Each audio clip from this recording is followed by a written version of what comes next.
नमस्कार दोस्तों, एक और एपिसोड के साथ हम हाजिर हैं। राजस्थान में डॉक्टरों का आंदोलन अब भी पूरी शक्ति के साथ में जारी है। सरकार अब भी बातचीत के मूड में नहीं है। राजस्थान के मुख्यमंत्री माननीय श्री अशोक गहलोत जी को डॉक्टरों से बात करने की तो फुर्सत नहीं है, लेकिन वो राहुल गांधी की जो सूरत में अपील दायर होने जा रही है उसमें साथ हैं। इधर उन्होंने गोविंद सिंह डोटासरा को अधिकृत किया है कि वो डॉक्टरों से बातचीत करें। जो बिल अशोक गहलोत की जिद की वजह से लाया गया हो, उस बिल में दूसरे मंत्रियों के बात करने से तो कोई हल निकलने की उम्मीद नहीं है। अगर इसमें आप पैरेलल्स देखने की कोशिश करेंगे तो बहुत सारे पैरेलल्स आपको नजर आएंगे। जब किसान आंदोलन शुरू हुआ था तो ऑल ऑफ अ सडन जो संसद है उसमें काले कानून पास कर दिए गए थे। किसानों को तुरंत ही समझ में आ गया था और उन्होंने तुरंत ही पंजाब से आंदोलन की शुरुआत करी थी। और जब वो किसान दिल्ली की ओर बढ़ रहे थे तो उन पर तरह तरह के अत्याचार हुए, उन्हें रोकने की कोशिश की गई, पानी की बौछारें की गई, लाठीचार्ज हुआ। डॉक्टरों को भी इसी तरीके से इस काले कानून के जो बिंदु थे उनके बारे में समझ में आ गया था और उन्होंने राजस्थान में तुरंत ही अपनी हड़ताल प्रारंभ कर दी थी। लाठीचार्ज हो चुका है, पानी की बौछारें फेंकी जा चुकी हैं। दूसरा जो किसान आंदोलन में हुआ था कि सेकेंड फेज में मूवमेंट को ही डिस्क्रेडिट करने की कोशिश की गई। मीडिया के माध्यम से उन्हें खालिस्तानी से लेके अनेक तरह के नामों से पुकारा गया। किसान वर्सेस दूसरे नागरिक करने की कोशिश की गई। डॉक्टरों के आंदोलन का भी दूसरा फेज शुरू हो चुका है। मीडिया में तरह तरह की स्टोरीज आनी शुरू हो गई हैं। डॉक्टर वर्सेस अन्य नागरिक करने की कोशिश की जा रही है। पूरे समय किसान आंदोलन के वक्त भी सरकार यह कहती रही कि जो मर्जी आप इसके अंदर संशोधन करा लीजिए, लेकिन बिल तो किसी सूरत में वापस नहीं होगा। यही बात राजस्थान की सरकार भी कह रही है कि वार्ता कीजिए, बिल में जो संशोधन कराने करा लीजिए, लेकिन बिल तो किसी सूरत में वापस नहीं होगा। किसानों की तरह डॉक्टरों को भी निराश होने की कोई आवश्यकता नहीं है। हर आंदोलन इन्हीं रास्तों से होकर गुजरता है। एक दिन और बहुत शीघ्र ही वो दिन आएगा, किसानों की तरह डॉक्टरों को 1 साल का इंतजार नहीं करना पड़ेगा। भला हो राजस्थान के चुनावों का, जो कि अक्टूबर नवंबर में होने वाले हैं। ये सरकार जुलाई आते आते हथियार डाल देगी, बिल को वापस लिया जाएगा। सवाल तो ये है कि क्या डॉक्टरों में 3 महीने इस आंदोलन को करने की क्षमता है। यहाँ पर देखने वाली ये बात एक और भी है। इस वक्त करीब 90% से अधिक जो हेल्थ इंस्टीट्यूट्स हैं प्राइवेट हेल्थ केयर में राजस्थान के, वो काम बंद करके बैठे हैं। ऐसे में उनके यहाँ कार्य करने वाले छोटी छोटी तनख्वाह पर जो लोग कार्य करते हैं उनका क्या होगा। एक बहुत ही दुर्भाग्यपूर्ण चीज देखी गई थी जब कोरोना के दौरान फोर्स्ड लॉकडाउन हो गया था। शुरू के 50 दिनों में जब अधिकतर हेल्थ इंस्टीट्यूट्स भी बंद थे, उस दौरान बहुत सारे स्टाफ को घर बैठने पे मजबूर होना पड़ा था और उनको उनकी तनख्वाहें भी नहीं मिली थी। कुछ लोगों को आधी तनख्वाह मिली थी। हेल्थ केयर जो एंटरप्रेन्योर्स हैं, जो डॉक्टर्स हैं, जो ओनर्स हैं, उन्हें ये समझने की आवश्यकता है कि ये वही लोग हैं जो बरसों से आपके साथ कार्य कर रहे हैं और इस वक्त भी आंदोलन में आपसे ज़्यादा, आपके जितनी ही लगन के साथ आपके साथ जुटे हुए हैं, ये आपका स्टाफ है। और ये आपकी जिम्मेदारी है कि जब तक भी आंदोलन चले आप इस स्टाफ को इनकी पूरी तनख्वाहें दीजिए, क्योंकि इनके पास में वो सेविंग्स नहीं होती जिससे कि ऐसे बुरे वक्त में ये अपना काम चला सकें।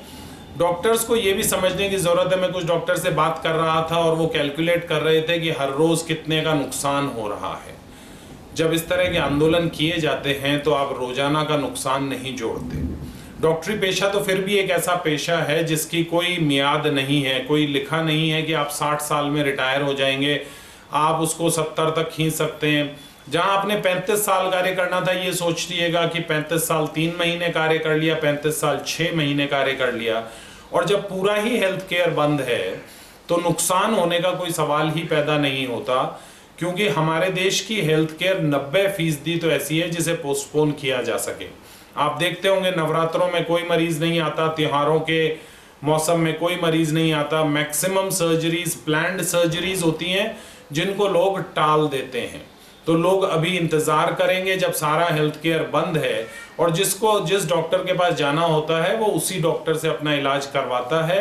हार्डली 4 से 5% लोग होते हैं जो फ्लोटिंग लोग होते हैं, जो कि ये नहीं अवेलेबल तो वहां चले जाते हैं। बाकी रहा सवाल जो इमरजेंसी सर्विसेज का, वो तो डेफिनेटली अपना कहीं ना कहीं जाकर के इलाज कराएंगे ही। अब हम आ जाते हैं इस बिल का जो मुख्य मुद्दा है। इस बिल का मुख्य मुद्दा ना तो इमरजेंसी में सेवाएं देने का है, ना कोई अन्य इसके जो प्रावधान है वो हैं। इस बिल का असली मुद्दा है डॉक्टरों को गुलाम बनाने का। मैं ये बात क्यों कह रहा हूं, अगर आप इतिहास के छात्र होंगे तो आपको पता होगा कि 19वीं शताब्दी में 1800 से पहले अमेरिका के अंदर, और बल्कि 1850 तक अमेरिका के अंदर गुलामी प्रथा थी, जहां पर अश्वेत मूल के लोगों को अफ्रीका से मेलों के माध्यम से खरीद के लाया जाता था। जिस तरह से आजकल हमारे यहाँ प्लेसमेंट होता है, उस तरीके से मेले लगा करते थे जिनमें इन अश्वेत मुख्यतः पुरुषों को लाया जाता था और उन्हें अमेरिका से आए हुए गोरे जमींदार खरीदा करते थे अपने खेतों पर काम करने के लिए गुलामों की तरह। उसके बाद जहाज भर के इन्हें अमेरिका लाया जाता था, और ये अमेरिका के मुख्यतः जो दक्षिण के राज्य थे जिनमें टेक्सास प्रमुख था, और भी राज्य थे फ्लोरिडा और ये सारे, जहां पर कि इनसे खेतों पर काम करवाया जाता था। इन्हें कोई तनख्वाह वगैरह नहीं मिला करती थी। इन्हें रहने के लिए एक बाड़े जैसी जगह होती थी जहां पर इन्हें रात को चेनों से बांध करके रखा जाता था, और सुबह गनमैन के साए में इन लोगों को ले जाया जाता था। जो ज्यादा मजबूत होते थे, जिनके भागने का डर होता था, उनके पैरों में बेड़ियां डाल करके और उनसे काम करवाया जाता था। शाम को उन्हें ला करके फिर से बाड़े में बांध दिया जाता था। तो उन्हें एक तरह से रहने की जगह दे रहे थे जो जमींदार थे, और खाने को देते थे, लेकिन किसी तरह की कोई तनख्वाह नहीं देते थे। 1860 के आसपास अमेरिका में गृह युद्ध छिड़ गया इसी मुद्दे पर, क्योंकि अब्राहम लिंकन 1860 में अमेरिका के राष्ट्रपति बने और उन्होंने इस गुलामी प्रथा को अबॉलिश करने का प्रयास किया। 4 साल तक वह गृह युद्ध चलता रहा, जिसमें अंत में जाकर के दक्षिण के राज्य हार गए और अमेरिका से गुलामी प्रथा का अंत हो गया। कानूनों में तो गुलामी प्रथा का अंत हो गया, लेकिन 70-80 सालों तक भी ये जो अश्वेत मूल के लोग थे, इन्हें उन्हीं खेतों पर काम करना पड़ता था। फर्क सिर्फ इतना हो गया था कि अब इन्हें चेनों से नहीं बांधा जाता था, अब इन्हें उन्हीं गोरे जमींदारों ने कर्ज दिए थे जिनसे इन्होंने अपने रहने के लिए छोटी छोटी झोपड़ी नुमा घर लिए थे, और ये EMI के फॉर्म में हर महीने उन जमींदारों को एक तरह से लोन की किश्त चुकता करते थे, और जो मामूली सी तनख्वाह मिलती थी उस तनख्वाह से सिर्फ अपने खाने भर का ही जुगाड़ कर पाते थे। यानी फर्क कुछ नहीं पड़ा था। इनकी सैलरी जो थी वो मिनिमम वेजेस नाम की एक चीज में बांध दी गई थी, जिससे ये सिर्फ अपना रहने और खाने भर का ही इंतजाम कर पाते थे। आज डॉक्टरों के साथ भी काफी कुछ यही किया जा रहा है। डॉक्टरों ने अपने पैसों से अपने बैंकों के लोन ले करके जो हेल्थ इंस्टीट्यूट्स खड़े किए हैं, आज उसकी उन्हें EMI भरनी पड़ रही है। उन्होंने अपना स्टाफ रखा है जिसे उसकी काबिलियत के हिसाब से अच्छी तनख्वाह देते हैं। और अब जो सरकार कर रही है कि इन्होंने खर्चे तो अपने पाल लिए, अब इनकी इनकम को कैप कर दिया जाए। तो यहाँ तो मिनिमम सपोर्ट प्राइस भी नहीं, मैक्सिमम सपोर्ट प्राइस की स्थिति लाई जा रही है। वो दिन दूर नहीं, अगर ये काला कानून लागू हो गया तो डॉक्टर भी सिर्फ EMI चुकाएंगे, स्टाफ की सैलरीज चुकाएंगे, अन्य बिल भरेंगे, और उसके बाद उनकी स्थिति उन अश्वेत मूल के गुलामों जैसी ही हो जाएगी कि वो अपने लिए एक रहने का आशियाना और खाने के लिए भोजन का इंतजाम भी नहीं कर पाएंगे। ये सरकारों की हमेशा कोशिश रहती है, जो भी गद्दी पर जाकर के बैठ जाते हैं वो अपने आप को शहंशाह समझने लगते हैं, और वो जनता को ये दिखाने का प्रयास करते हैं कि वो जनता के हित में काम कर रहे हैं, जबकि उनका मकसद सिर्फ और सिर्फ एक ही होता है, दोनों हाथों से 5 साल अपना घर भरो।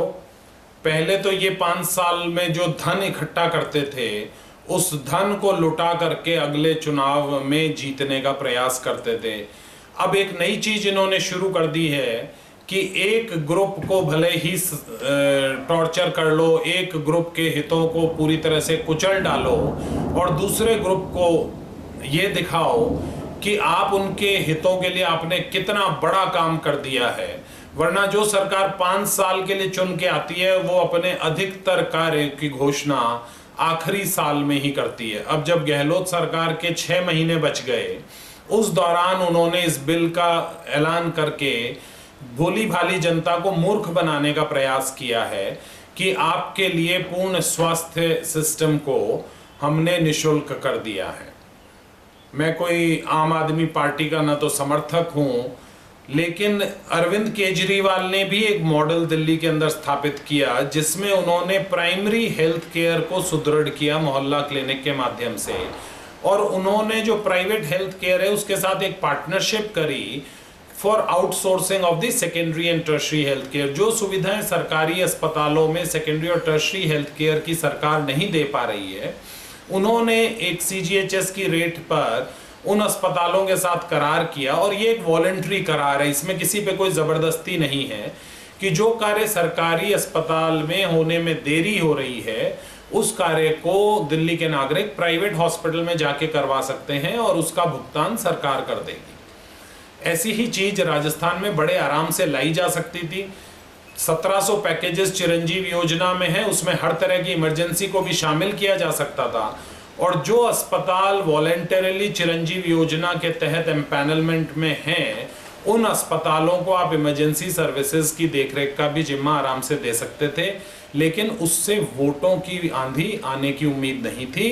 इसलिए ये सिर्फ चुनावी हथकंडा भर है। डॉक्टरों को ये बात समझनी चाहिए कि जब ये हथकंडा चुनाव के मैदान में फ्लॉप होता दिखेगा तभी सरकार इसको वापस लेगी।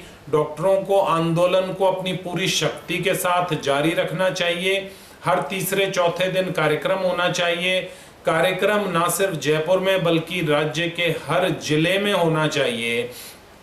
वोटों की चोट जब इस सरकार पे पड़ेगी तब इस सरकार की आंखें खुलेंगी, चुनाव से नजदीक आएगा।